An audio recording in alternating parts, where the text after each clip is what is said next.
thank you so much for joining us today. Thanks to the police department for that fancy escort through Main Street, to our fire department that is always so supportive.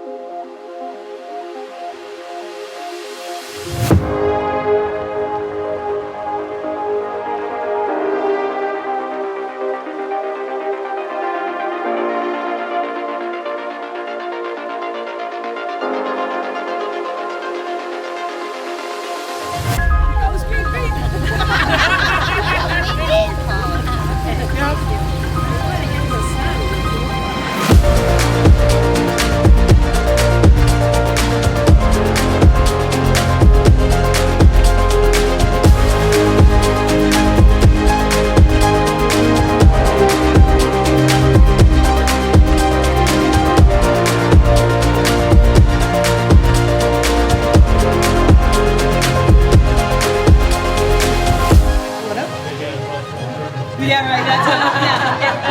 Yeah, I think people are like, what is coming through town? They say it takes a village. There is no truer statement than that today. We have not had our own transportation in town for 17 years. And when we did have it, we shared a van with another town and it didn't work out so well. So we are excited to not only have our own van, but a brand new van that we can call our own. It's been a long time in the making. The van would never have been possible without the support of our selectmen, our town administrator, the Capital Committee, and the residents of Douglas. We're truly, truly grateful for this. We really, really need the transportation in town, and we're excited to be able to have something. And over again, all we heard was everybody was excited to do something for the seniors. So you have shined this year for sure. We'd like to thank Senator Fatman. He earmarked a grant for us for $30,000 to put towards the purchase of the van. So that saved the taxpayers a little bit of money. And last but not least, a very special thank you to our Sunshine Club. Not only do they support many of our happenings at the center, but they paid for the lettering to be on the van. Yes, and the delicious cake that we're going to cut in a couple minutes. And congratulations to Tess Bolte for the inspiration of the Douglas Roadrunner name. We started a contest, which everybody got to vote, and out of all of the name entries, she was unanimously. I think we had two other ones that got one vote each. So that's how the Roadrunner began, and our artist at Airbrush Shack came up with a little Roadrunner and put it on the van for us. We'd like to welcome our new van staff, Sharon Began, William Brennan, and Tina Jackson.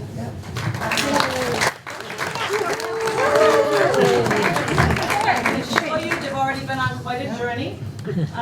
We didn't think the van was coming until January. We got a call on a Friday that it would be coming soon. It showed up on a Monday in August. Wow. So in order to get all of this done, it's a lot of training that goes into being a driver on the van, using the lift, and many other first aid things and classes that they had to take. So it's taken us about 6 weeks, and they have been at our disposal. So they've already shown their dedication that they've dropped everything to hook up with any training that we could possibly do to get this van on the road as quick as we could. So they've also been driving around town. They've been the passengers, they've been the drivers, obviously. We have gone to over to Walmart. We have gone around on some of the back roads to see how it would fit, because it can be a little narrow. And we have gone to seniors' houses that might be a challenge to be able to get in and out of on the main street. So they have been super dedicated already, and we are really excited to welcome them to our senior center staff. So they are our staff, which means you'll be very familiar with them. You'll always have the same drivers, and each and every one of them is spectacular. So we're very excited to have the three of them. And your social center staff has also taken every class. I have no intention on driving the van. Jennifer was the first driver of the van. She drove it back and forth to the Airbrush Shack.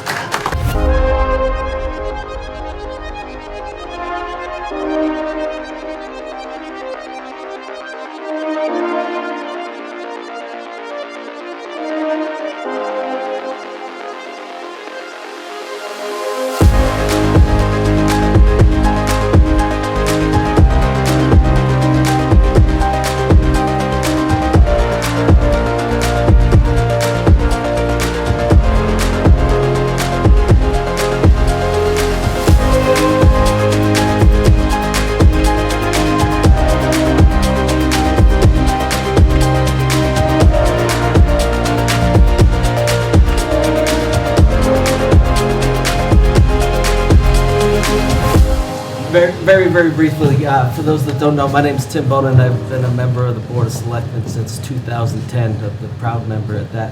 When I first got involved, about 2010, 2011, the town was in a considerably different place.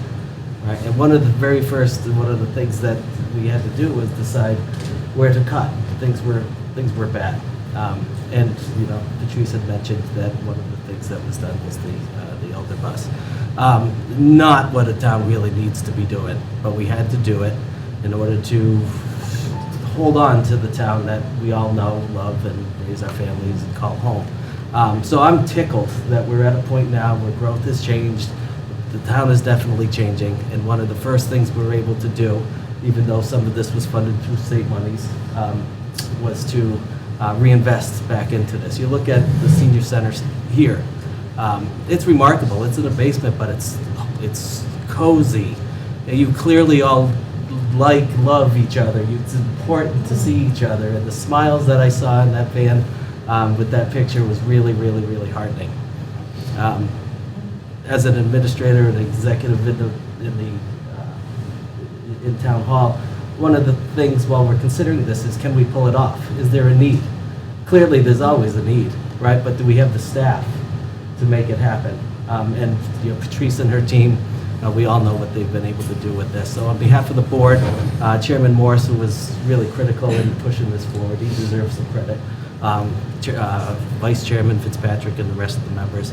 It's a great day for Douglas, and I'm glad to be a part of it.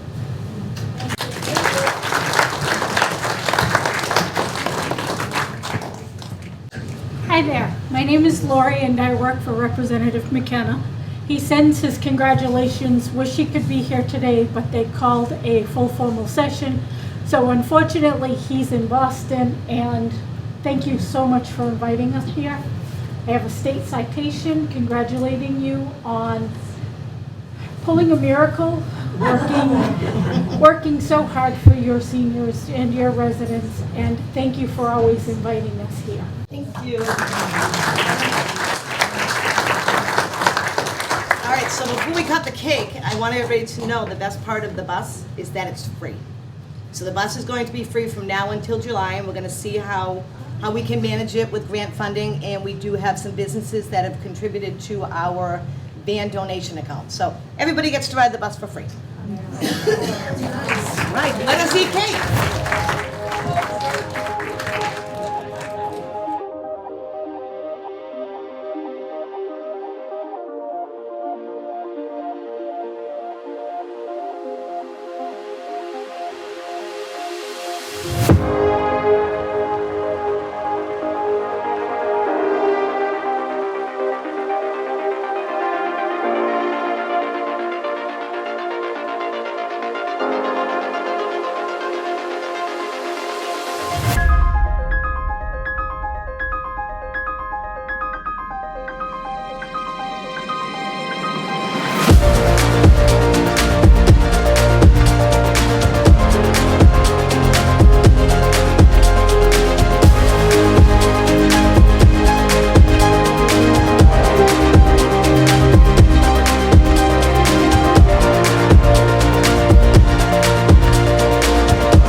Thank you all very much for being here to celebrate this momentous occasion with us, and let the work begin, as Jennifer says. So anybody who needs a ride, just call us and let us know. We'll be happy to accommodate you.